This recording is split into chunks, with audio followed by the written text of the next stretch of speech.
Bangladesh football federation কক্সবাজারের রশিদনগরে একটি আধুনিক টেকনিক্যাল সেন্টার নির্মাণের উদ্যোগ নিয়েছিল অনেক আশা নিয়ে।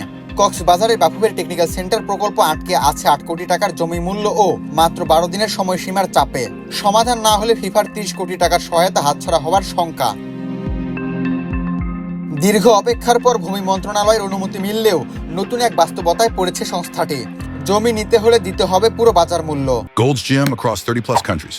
With over 700 plus locations worldwide, train anywhere, belong everywhere. হিসাব অনুযায়ী 15 একর খাস জমির দাম ধরা হয়েছে 8 কোটি টাকা। সেবামূলক সংস্থাগুলো যেখানে আগে প্রতীকী মূল্যে সরকারের জমি পেত, সেখানে অন্তর্বর্তীকালীন সরকার দায়িত্ব নেওয়ার পর সেই নিয়মে পরিবর্তন এসেছে।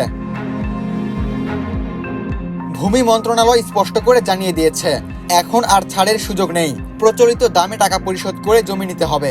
বাফুফের টেকনিক্যাল কমিটির প্রধান কামরুল হাসান বিষয়টি নিয়ে হতাশা গোপন করেননি। তার ভাষায়, খাস জমি হওয়ায় প্রতীকী মূল্যে জমি পাওয়া যাবে এমনটাই তারা ধরে নিয়েছিলেন। কিন্তু 8 কোটি টাকা জোগাড় করে জমি নেওয়া বাস্তবে কতটা সম্ভব, সে প্রশ্ন এখন বড় হয়ে উঠেছে। এই অনিশ্চয়তা আরও জটিল হয়েছে সময়ের কারণে। ফিফার ডেভেলপমেন্ট প্রজেক্টের আওতায় টেকনিক্যাল সেন্টারের জন্য প্রায় 30 কোটি টাকা পাওয়ার কথা বাফুফের।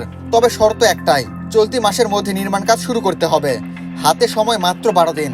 নির্ধারিত সময়ের মধ্যে কাজ শুরু না হলে পুরো বরাদ্দই ফেরত চলে যাওয়ার আশঙ্কা রয়েছে। তবে পুরোপুরি আশা ছাড়ছে না বাফুফে। সভাপতি তাবিদ আউয়াল বর্তমানে দেশের বাইরে থাকলেও ফিরে এসেই এই বিষয়ে চূড়ান্ত সিদ্ধান্ত নেবেন। এই প্রকল্পের পথ যে প্রথম থেকে মসৃণ ছিল না সেটাও সত্য।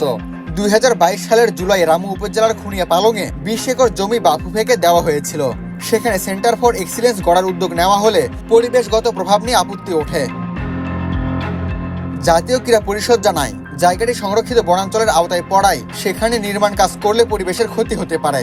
সেই কারণে বিকল্প হিসেবে রশিদনগর ইউনিয়নের জমি প্রস্তাব করা হয়। মোট আয়তন 19.1 একর হলেও বাফুফে ব্যবহার করতে পারবে 15 একর। এখন সেই জমি 8 কোটি টাকার দামে নতুন সংকট হয়ে দাঁড়িয়েছে।